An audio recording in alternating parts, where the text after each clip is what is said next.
All right, good afternoon, everybody. Thank you so much for coming out to today's Leaders Initiative talk. My name is Stephanie, and I will be taking care of things here on the back end. Just a little reminder, our next Leaders Initiative talk will be April 22nd, and it will feature Dr. Andrew Brower presenting on From Tobacco Control to Alzheimer's Disease, Understanding Transitions in Disease, Risk Factors, and Progression. And that will be April 22nd, so mark your calendars. Now it is my pleasure to introduce Dr. Elisa Torres. She is an associate professor at Wayne State University in the College of Nursing. Dr. Torres' program of research involves physical activity and the brain.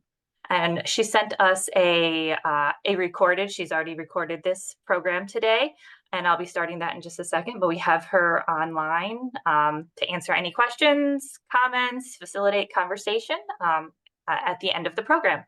So without further ado, I will go ahead and get the program started. Hi everyone, my name is Elisa Torres. I'm an associate professor in the College of Nursing at Wayne State University, and the title of my talk is Physical Activity Across the Lifespan and Risk for Dementia. I have no conflict of interest. The outline of my talk is in the form of a journal article. By way of introduction, dementia is a syndrome consisting of deterioration in memory, thinking, behavior, and the ability to perform everyday activities.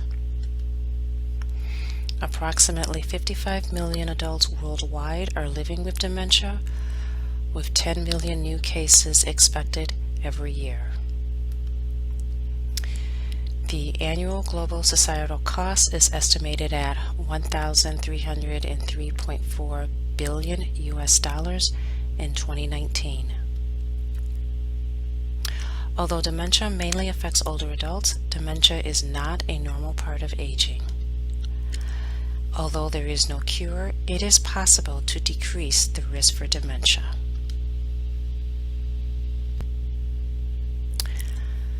The prevalence and incidence of dementia in the U.S. may have declined in the past 25 years, partly due to improved control of cardiovascular risk factors.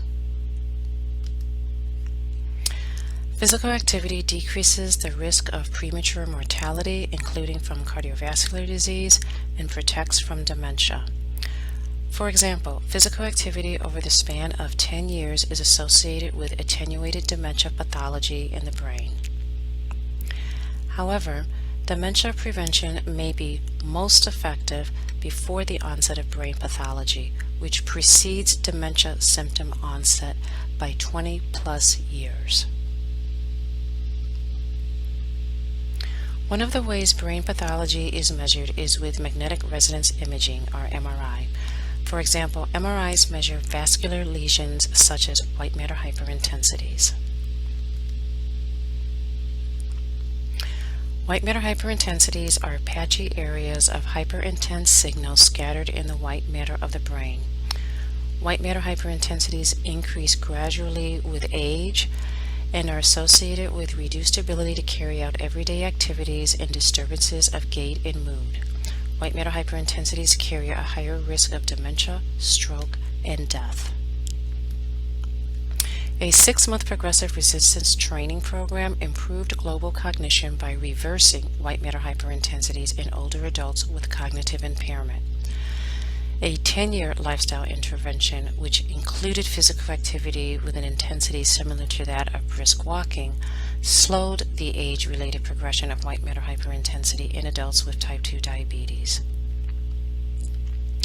A systematic review found several studies that had an association between physical activity and less white matter hyperintensities. However, there were several studies that found no association. There are various reasons for the conflicting results. One may be that different studies measured different domains of physical activity. Most studies measured leisure time physical activity. However, one study combined household and leisure time physical activity. One study combined leisure time physical activity with non-physical leisure activities such as reading. Several studies did not specify the domain of physical activity, and only one study measured 4 domains of physical activity: occupation, transportation, household, and leisure time. Another reason for the conflicting results could be the time frame of when physical activity was measured. Most of the studies measured physical activity in the week prior to the white matter hyperintensities being measured. Some studies measured physical activity 2 weeks before the MRI. One study measured physical activity 2 years before obtaining the MRI. A couple of studies measured physical activity spanning decades, and some studies did not specify a time frame. The timing is important because white matter hyperintensities develop over the span of decades. And efforts to preserve brain function may be most effective when administered before there are changes in the brain, which may occur decades before the onset of Alzheimer's disease symptoms. When focusing on the study spanning decades, one study measured physical activity 21 years before the measurement of white matter hyperintensities. Another study measured physical activity 25 years before the measurement of white matter hyperintensities. And one study looked at a lifetime of physical activity. None of these studies found a significant association between physical activity and white matter hyperintensities. Another reason for conflicting results or no associations could be confounders. So one study excluded individuals with cognitive impairment or dementia. One study combined individuals who were cognitively intact with those who had mild cognitive impairment and dementia. And one study did not report whether or not they excluded individuals with cognitive impairment or dementia. One study accounted for individuals with a history of depression. 2 studies did not account for depression. It is important to account for depression. Physical activity decreases the risk of depression. White matter hyperintensities are associated with depression, and depression increases the risk of dementia. So in synthesizing the gap in the literature, only one measured different domains of physical activity separately. None measured physical activity during developmental stages across the lifespan. Only one study accounted for cognitive impairment or dementia, and only one study accounted for depression. The purpose of this study was to examine the association between different domains of physical activity during developmental stages across the lifespan and white matter hyperintensities while accounting for a history of depression in cognitively unimpaired adults. Moving on to the methods. This research was approved by the University of Iowa Institutional Review Board, where data were collected and all enrolled participants provided informed consent. The sample comprised participants aged 50 years of age and older who were recruited from 2 sources. One source of recruitment was a depression study with existing MRIs. Among 52 possible participants, 27 or 52% enrolled in the current study. 14 had a history of depression. Since a study using the same physical activity tool used in the present study found that 96 to 98% of physical activity was light to moderate intensity among adults aged 50 to 65, it was assumed that individuals recruited from the depression study would report mostly light to moderate intensity physical activity. The second source of recruitment was public websites of regional marathons and half marathons in the previous year.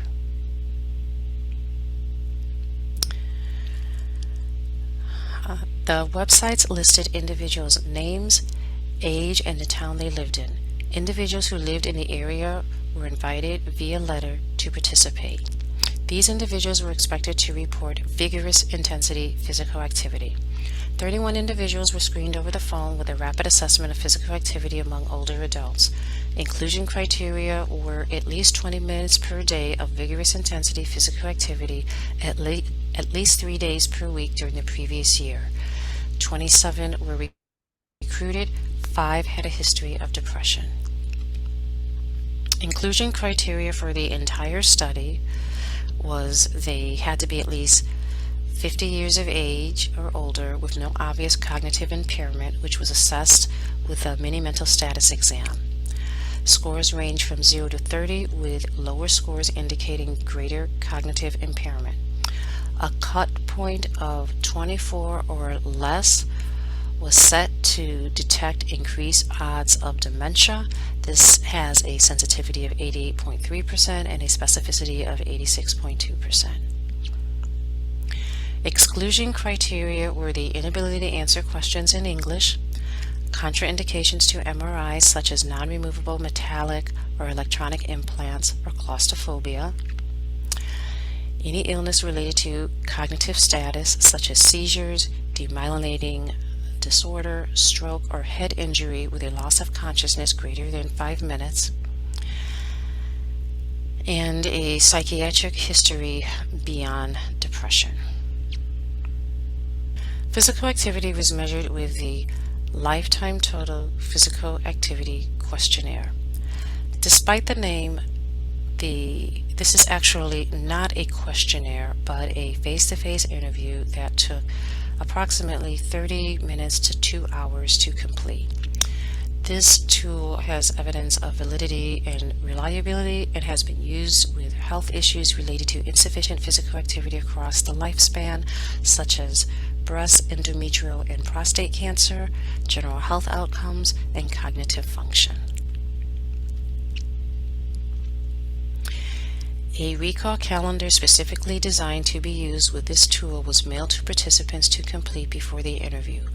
The recall calendar focused on major life events, medical and reproductive history, education, job, and volunteer history, and physical activity. The completed calendar was used during the interview as a memory aid to improve recall. I was trained in the lab of the creator of this tool to use cognitive interviewing methods to improve the participants' ability to report their past activity patterns. Although there are alternative measures of lifetime physical activity, only this tool assesses 4 domains of physical activity, specifically occupation, transportation, household, and leisure time. For occupation physical activity, the job title as well as up to 3 descriptors of the paid or volunteer activity performed at least 8 hours per week for 4 months out of the year was obtained, starting with the first job in a participant's life.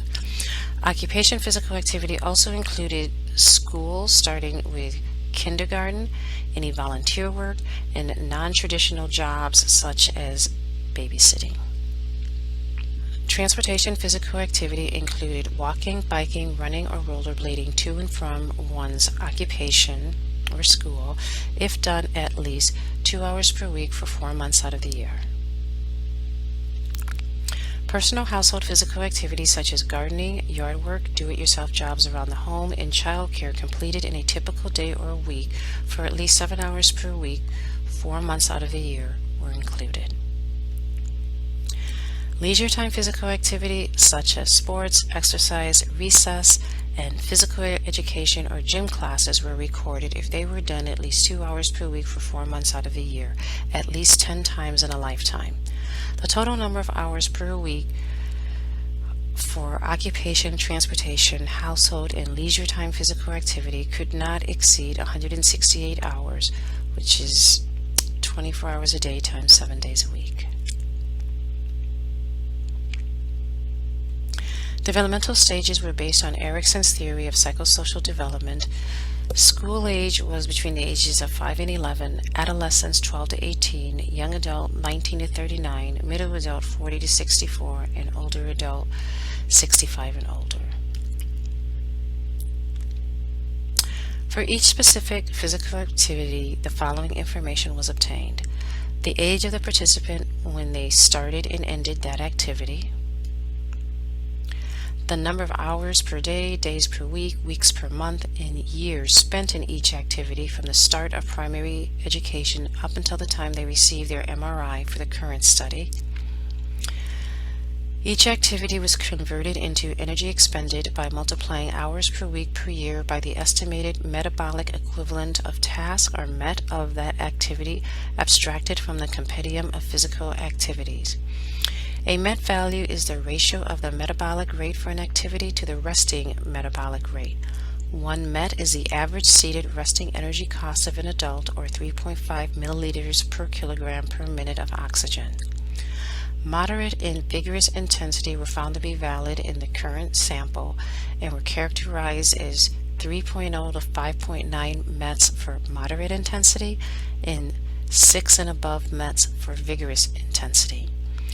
The MET hours per week per year for each activity within each domain was divided by the number of years within each developmental stage to determine the average MET hours per week per year.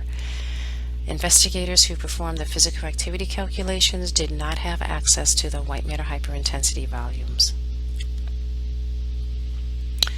Participants underwent an MRI on a Siemens TEM Trio 3T scanner with a 12-channel head coil.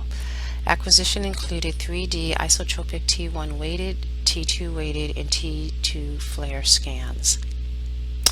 T1 weighted images were collected using a coronal MP wave sequence. T2 weighted images were collected in the sagittal plane using a 3D space sequence, and TD flare images were collected in the sagittal plane. Intracranial volume, or ICV, was calculated using a reverse brain masking method to adjust for interperson differences in brain size. An intracranial volume probability map was created for each participant by summing gray matter, white matter, and cerebrospinal fluid probability maps from the International Consortium for Brain Mapping. Total white matter hyperintensity volume was divided by the intracranial volume and multiplied by 100 to give a white matter hyperintensity percent of intracranial volume. Predictors of white matter hyperintensities included age, gender, education, and disorders related to white matter hyperintensities, specifically hypertension, coronary heart disease, left ventricular hypertrophy, congestive heart failure, atrial fibrillation, diabetes, and dyslipidemia. To determine if there was a statistically significant difference between the two sources of recruitment, chi-square and Mann-Whitney U were performed, followed by descriptive statistics, and then Kolmogorov-Smirnov tested the assumption of normal distribution for white matter hyperintensities. Pearson and point biserial correlations were performed to determine which demographic and comorbidity variables were significantly associated with white matter hyperintensities. Partial correlations were performed to determine which intensities of each physical activity domain across each developmental stage were significantly associated with white matter hyperintensities, controlling for statistically significant predictors of white matter hyperintensities and statistically significant differences between the two recruitment groups. Statistically significant results from partial correlations were followed up with simultaneous linear regression. Univariate analyses were conducted in SPSS version 24 with an a priori p-value of less than 0.05. Moving on to the results. There were no statistically significant differences between the two recruitment groups in terms of age, education, history of hypertension, coronary heart disease, left ventricular hypertrophy, diabetes, or dyslipidemia. None of the participants had a history of congestive heart failure or atrial fibrillation. There were statistically significant differences in the history of depression between the two groups, with the depression group reporting more depression. There was no statistically significant difference in physical activity between the two recruitment groups during school age and young adulthood. During adolescence, there was a statistically significant difference between the two recruitment groups in terms of vigorous household activity, with the depression group reporting more vigorous household physical activity than the active group. During middle adulthood, the depression group reported more vigorous occupation physical activity than the active group, and the active group reported more vigorous leisure time physical activity than the depression group. The two groups were subsequently combined into one. The final sample size was 54. The sample was predominantly female with a bachelor's degree or higher, an average age of 62 with relatively low amounts of white matter hyperintensities. 35% of participants had depression, 30% had hypertension, and few had other comorbidities. Since only 43% of the sample were age 65 and older, the older adult developmental stage was omitted from the current analyses. Participants reported small amounts of physical activity during school age, which doubled during adolescence and increased fourfold during young and middle adulthood. Occupation and household physical activities were most common, while transportation was the least common. White matter hyperintensity scores violated the assumption of normality, so a base 10 logarithmic transformation was applied, rendering the data normally distributed. So when looking at correlations with white matter hyperintensities, age, gender, and hypertension were significantly associated with white matter hyperintensities. What follows are 4 partial correlations, and all of the partial correlations are controlling for age, gender or sex, hypertension, depression, vigorous household physical activity during adolescence, vigorous occupation physical activity during middle adult, and vigorous leisure time physical activity during middle adult. And what you see here is physical activity during school age was not significantly correlated with white matter hyperintensities. Similarly, physical activity during adolescence was not significantly correlated with white matter hyperintensities.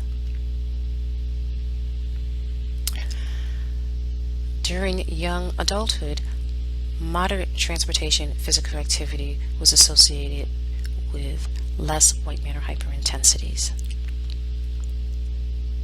This was followed up with multiple linear regression, and what you see here is that more moderate transportation physical activity during young adulthood was associated with less white matter hyperintensities, and hypertension was associated with more white matter hyperintensities. The entire model, the adjusted R-squared, was 29%, and the entire model was statistically significant with a p-value of 0.002.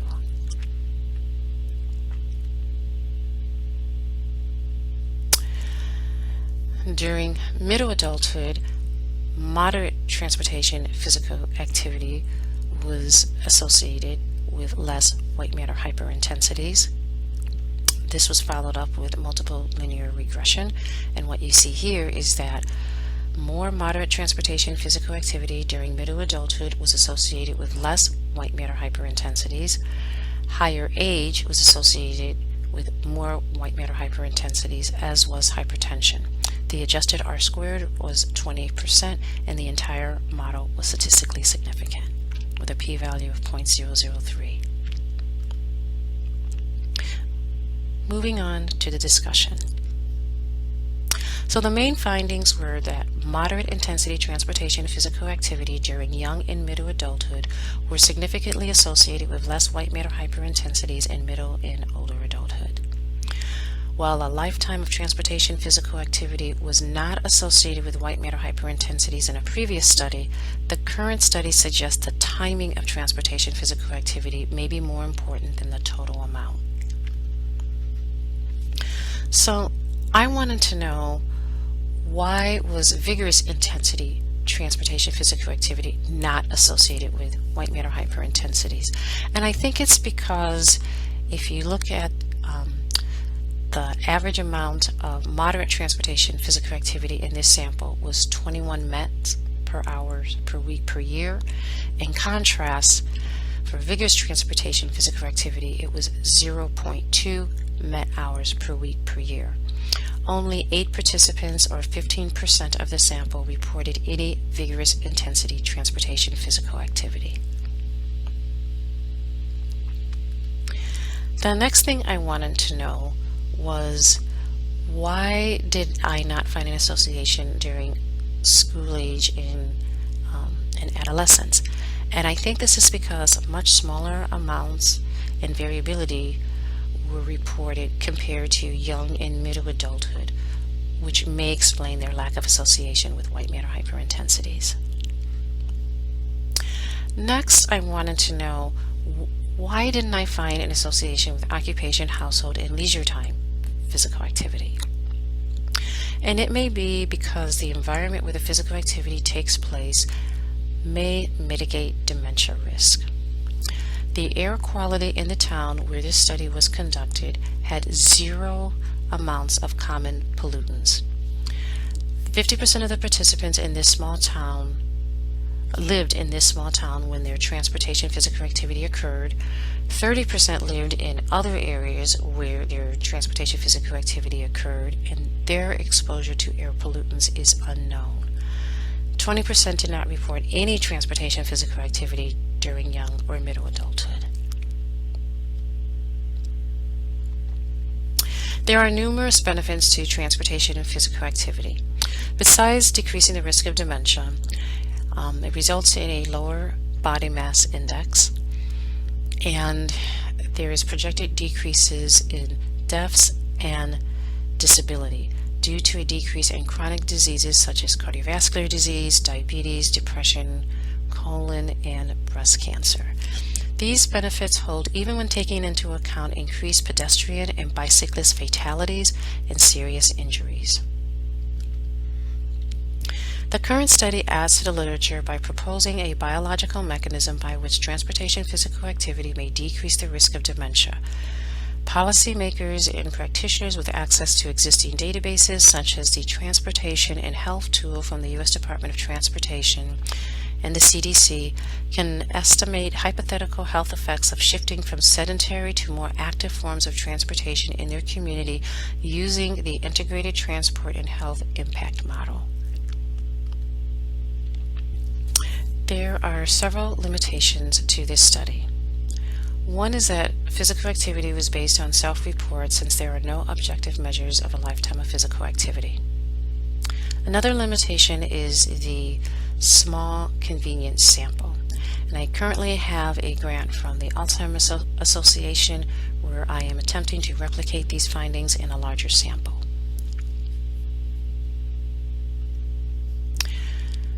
It is also important to note that while white matter hyperintensities have been associated with Alzheimer's disease, white matter hyperintensities are not specific for Alzheimer's disease.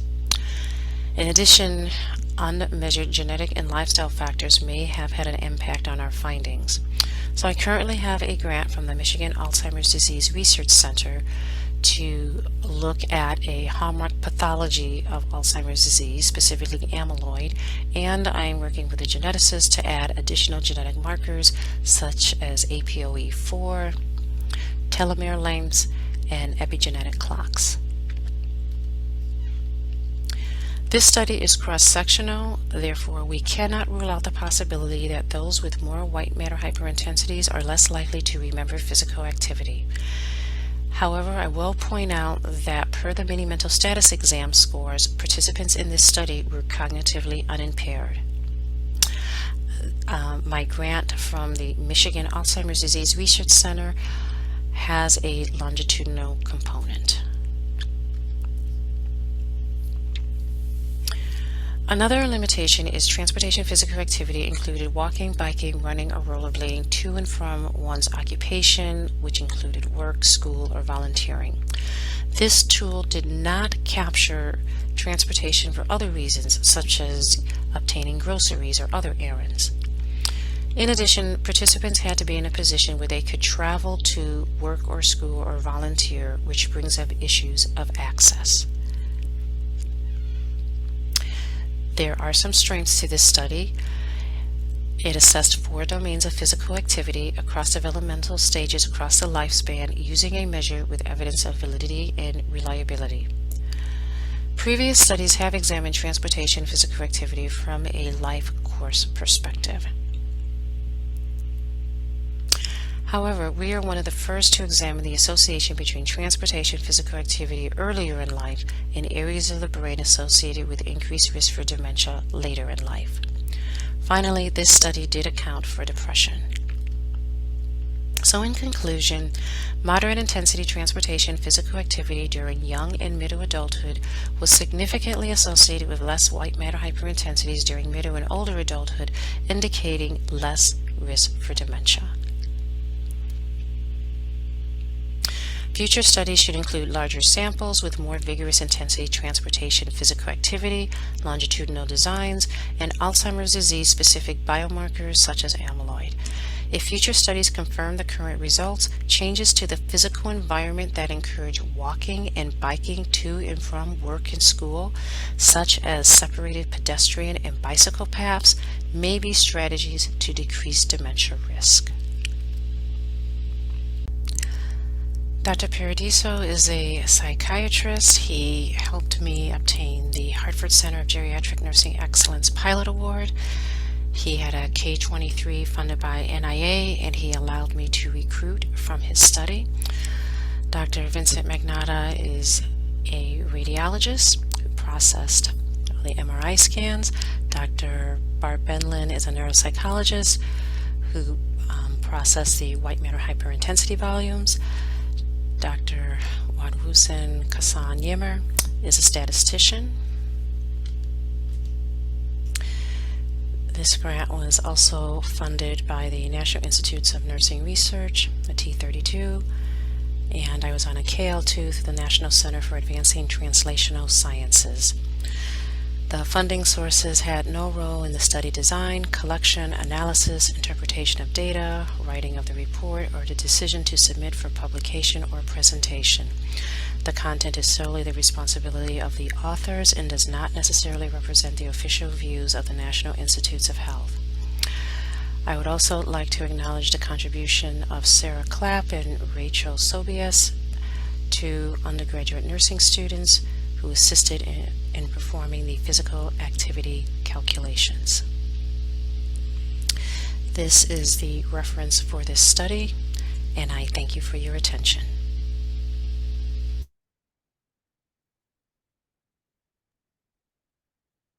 Great. Thank you very much. That was a really interesting talk.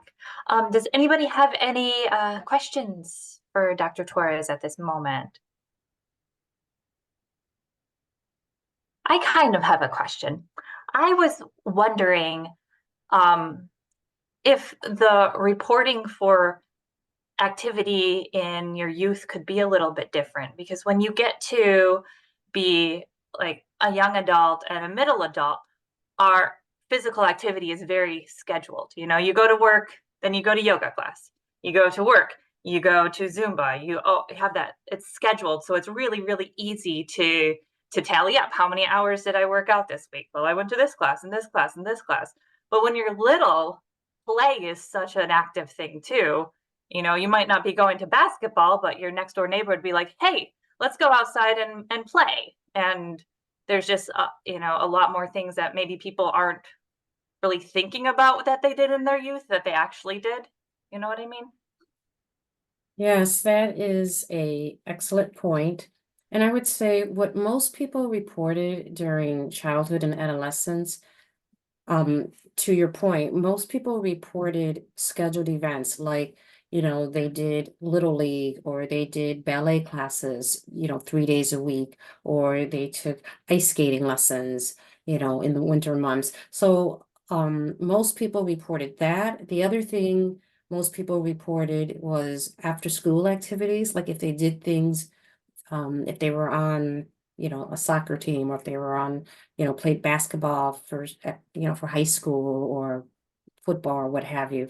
So you are correct in that most people did not report play, like, I went outside and I jumped rope with my friends. Mhm. Most people reported things they did either through school or things that their parents took them to scheduled events, usually things their parents had to pay for, buy a uniform, buy supplies, and took them to different events. So you are correct in that a potential confounder could be that people just don't remember the unscheduled events. And to that, I would say that very few people reported that. Most people reported things that were in their scheduled routines as they were growing up. Yeah. Do you think that like moving forward, things like, Fitbits and Apple Watches and things that can really monitor people's time could be helpful in actually, in getting more accurate data as well? It's definitely more accurate for certain type of data. Right. The objective measures have their own limitations. For example, I've used actigraph in the past, but they don't use actigraph, like people don't wear it if they go swimming. Oh, So, yeah. and like, let's say they're wearing an actigraph on their waist. That's great. It's going to capture if they're walking. It's not necessarily going to capture if somebody goes to the gym and they do all upper body extremities, they're Mm, doing biceps and triceps. It's not going to capture that. If you put it on their wrist, then it's not going to capture some stuff they do in the lower extremities. So there are these little interesting. Yeah. odd, issues related to that. The one thing though, I would say with the objective measures, the one thing that they capture far superior than to self-report is light activity. So when I Oh, did the validation studies looking at this tool, this lifetime total physical activity questionnaire tool, none of the sedentary and light activities, I didn't find any evidence of validity. So I had to actually eliminate, even though it took me a great deal of time to collect that data, I had to eliminate it from the analyses because I couldn't find any evidence of validity for that. And that's where I would say the objective measures are far superior to self-report. And that's actually been shown in the literature for sure. cool. Thank you. Any other questions for Dr. Torres? I had a question first. Thank you. That was really interesting. I'm wondering if you think there may be, in talking about people who can walk to work or bike to work, could there be some aspect of like you're in a community with more social connections if you're in a walkable community where is there some kind of thing that like social connections is also affecting the white matter beyond just exercise? So that is an excellent question. I hadn't thought of the social connections. I did think of there were a number of people in this study who grew up in rural communities where there were no sidewalks and there were no bike paths. And so, biking or walking to school or to work simply was not an option. So you are 100% accurate in that there is some, a little bit of, I would say, bias in that some people they just didn't have that opportunity, so they weren't able to do it. Some people even today don't have that opportunity, so they're not able to do it. Now you bring up an interesting point, which I didn't think of before, is looking at the social component. So one thing that I could have asked, it just didn't occur to me until you just asked your question, is did they do any of these activities alone or did they do it with other people? So that's, what I could do, I could go back and look at the data.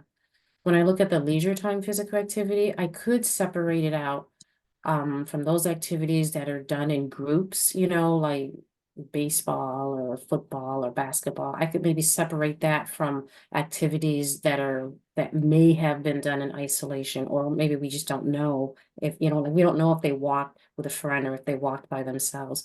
But that could be interesting because you make a good point. There is a lot of research to show that the social component helps decrease the risk for depression. And then we know depression can increase the risk for Alzheimer's. So that's an interesting point. Maybe in the future, is there some way I could model in social support, or if they're doing something with other people, And could that just even being around other people and socializing with other people, even regardless of what you're doing, could that be an added component to decrease the risk for dementia? So that I hadn't thought of that. Thank you. That's a good question. Thank you.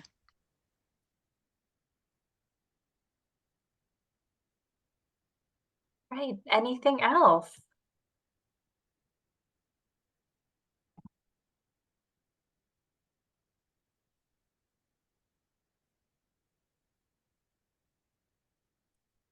All right. As for Dr. Torres, I want you to thank you for joining us today for our Leaders Initiative talk.